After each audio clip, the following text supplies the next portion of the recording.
নমস্কার বন্ধুরা, বাসন্তী কিচেনে আপনাদের স্বাগত। আজকে আমরা তৈরি করব বিনস, গাজর, পেঁপে ও আলু মিশিয়ে ভাজা। চলো রেসিপিটা দেখে নিই। প্রথমে একটি কড়াইতে তেল দিয়ে ফোড়নে কালো জিরে, শুকনো লঙ্কা দিয়ে নেড়েচেড়ে নিচ্ছি। এখন এর মধ্যে কুচনো বিনস, গাজর, পেঁপে ও আলু দিয়ে নেড়েচেড়ে নিচ্ছি।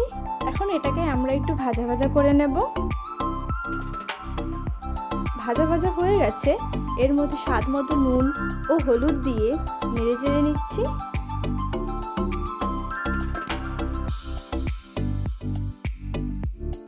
এখন এর মধ্যে কাঁচা লঙ্কা দিয়ে আবার নেড়েচেড়ে নিচ্ছি। এখন এটাকে আমরা লাল লাল করে ভেজে নেব। লাল লাল করে ভাজা হয়ে গেছে, এখন নামিয়ে নিচ্ছি। বিনস, গাজর ও আলু মিশিয়ে ভাজা তৈরি। আপনারাও বানিয়ে দেখবেন, খুবই ভালো লাগবে খেতে। রেসিপিটা ভালো লাগলে লাইক, শেয়ার ও কমেন্ট অবশ্যই করে দেবেন। ধন্যবাদ।